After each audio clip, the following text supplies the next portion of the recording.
जय हिंद to all of you. Welcome to our channel knowledge field.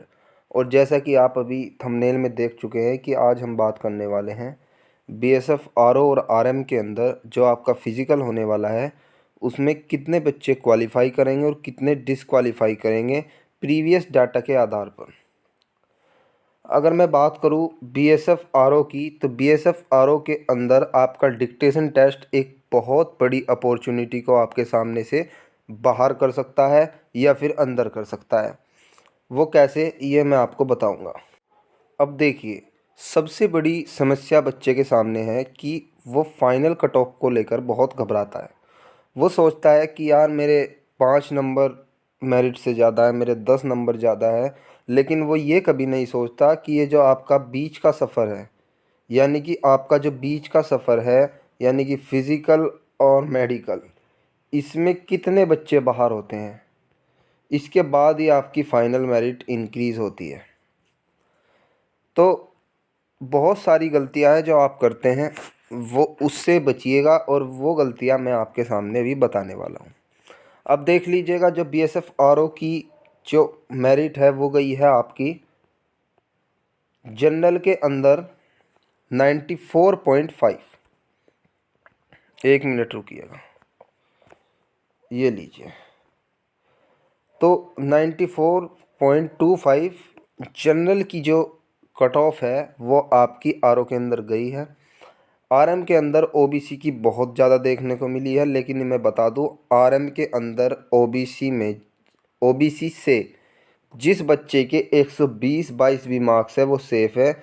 ये merit जितना बढ़नी थी बढ़ चुकी, इसके बाद इस मेरिट का बढ़ने का कोई चांस नहीं है, क्योंकि ये जो ओबीसी वाले बच्चे होंगे वो काउंट होंगे आपके जनरल के अंदर।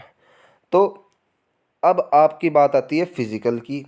तो प्रीवियस डाटा अगर मैं आपको बताऊं, पिछली बार जो आपका फ़ेज़ 2 हुआ था, फ़ेज़ 2 के अंदर एक सेंटर पर आपके जो बच्चों की रिपोर्टिंग थी वो थी 154 से लेकर 170 तक। इतने बच्चों की रिपोर्टिंग एक सेंटर पर थी। अब्सेंट जितने थे या नहीं थे वो आप सभी को पता है, मुश्किल से मुश्किल 10 से 20 बच्चे अब्सेंट होते हैं, लेकिन होते ज़रूर है, ये भी सच्चाई है। फिर भी आपके जो 130 बच्चे थे वो आपके प्रेजेंट थे फिज़िकल के अंदर। उसमें से डॉक्यूमेंटेशन, हाइट और चेस्ट के अंदर सबसे ज़्यादा बच्चे बाहर हुए। कुल बच्चे बचे थे आपके 90। सबसे बीएसएफ की सबसे जो हार्ड मेज़रमेंट है वो चेस्ट, हाइट और डॉक्यूमेंटेशन होती है। और हाइट के लिए अगर बता दूँ आपकी 167.5 है, तो आपकी वो क्लियर कर देंगे, इसमें घबराने वाली बात नहीं है, कोई दिक्कत नहीं है। बिल्कुल ये दिमाग में मत लेकर चलना कि आपकी हाइट नहीं उतरेगी। तो 130 बच्चों में से 90 बच्चे बचे आपके चेस्ट मेज़रमेंट, हाइट मेज़रमेंट और डॉक्यूमेंटेशन के बाद। अब आपकी होती है रनिंग स्टार्ट। रनिंग में आपके बच्चे जो हुए, आपके कम से कम 20 बच्चे, और ये मैं हवाओं में नहीं बता रहा, ये मैं प्रीवियस डाटा के आधार पर, जो अभी फ़िलहाल ही में आरओ के अंदर नौकरी कर रहे हैं, उन्होंने भी फिज़िकल दिया था उनके हिसाब से। और आपको भी पता है हर एग्ज़ाम के अंदर, कोई भी एग्ज़ाम हो, इतने तो बाहर होते ही हैं। तो 90 में से 20 बच्चे आपके बाहर हो चुके थे रनिंग के अंदर। अब आपकी बारी आती है लॉन्ग जंप और हाई जंप की। लॉन्ग जंप और हाई जंप में सिर्फ 1 से 2 बच्चा ही बाहर होता है, वो भी होता है या नहीं भी होता, क्योंकि ये लॉन्ग जंप और हाई जंप बहुत आसान होती है वहाँ। आपकी यहाँ नहीं हो पा रही, लेकिन आप वहाँ कर लोगे, इसलिए दिमाग में ये मत रखिएगा। उनका जो मतलब कूदने का जो स्टैंडर्ड होता है वहाँ पे बहुत अच्छा होता है, सब कुछ एकदम आपको अच्छी क्वालिटी का मिलता है। ग्राउंड भी आपका रेस के लिए बहुत अच्छा मिलेगा आपको। तो कोई इतनी बड़ी जंप भी नहीं है वहाँ पर, 1 से 2 ही बच्चा मुश्किल से बाहर हो पाता है इसके अंदर। फिर फाइनली डिक्टेशन टेस्ट वगैरह के अंदर भी 1 से 2 ही बच्चा बाहर होता है, ज़्यादा बाहर नहीं होते। तो मैं आपको बता दूं, जो आपका रेशो बनकर आता है क्वालिफाई और डिसक्वालीफाई कैंडिडेट का, आपके टोटल बच्चे 154 रिपोर्टिंग करते हैं और फाइनली बचते हैं 65 से 70। लेकिन आपकी तसल्ली के लिए आप ये मान सकते हैं कि बच्चे जो हैं वो 154 में से 70 क्वालिफाई कर गए, 70।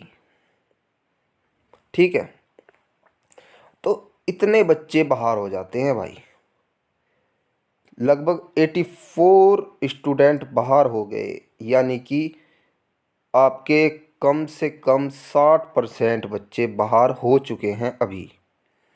अभी बारी आती है मेडिकल की।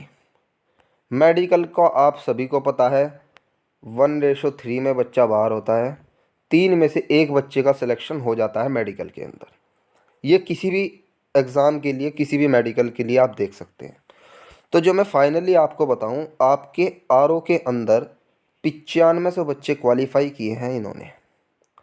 अब 9500 के बाद फेज़ 2 और फेज़ 3 यानी कि मेडिकल के बाद आपके बचेंगे लगभग 2 से 2500 बच्चे।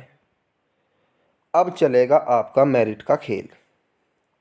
अब मेरिट कितनी इंक्रीज़ करें कि ये जो ऊपर के बच्चे हैं ये बाहर हो जाएं। तो आरओ के अंदर मैं बात की है, और आरएम के अंदर अगर मैं बात करूं तो 700 से 800 बच्चे ही फाइनल तक क्वालिफाई होंगे।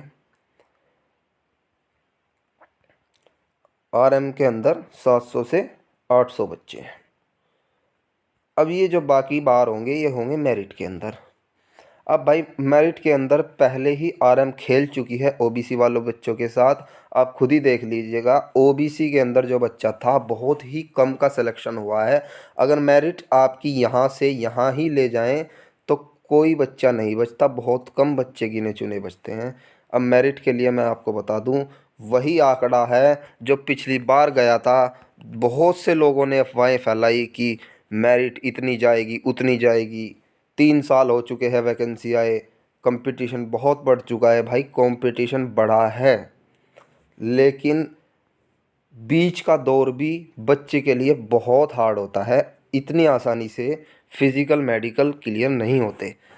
आप श्योर हैं कि मैं फ़िज़िकल भी कर लूँगा और मेडिकल भी मैं फ़िट हो जाऊँगा, तो आप ये भी श्योर रहिए कि अगर आपके मेरिट से 5 नंबर तक फालतू हैं तो मेरिट से बाहर तो आपको कोई कर नहीं सकता।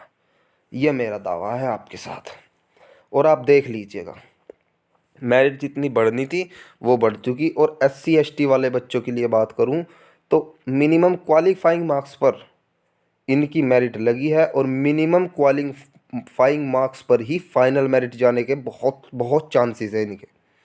तो एससी एसटी वाले तो बिल्कुल मत घबराइएगा।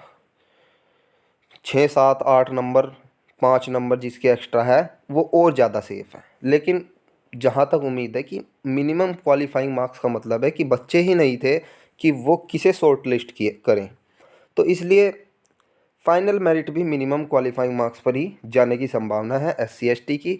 और बात करें आरएम के अंदर, तो आरएम के अंदर अगर मैं बात करूँ तो आरएम में जो आपकी ओबीसी वालों की कट ऑफ गई है, ओबीसी वाले की कट ऑफ गई है 118। अब ये 118 इससे ज़्यादा इंक्रीज़ नहीं होगी, एक भी मार्क्स इंक्रीज होने की संभावना नहीं है।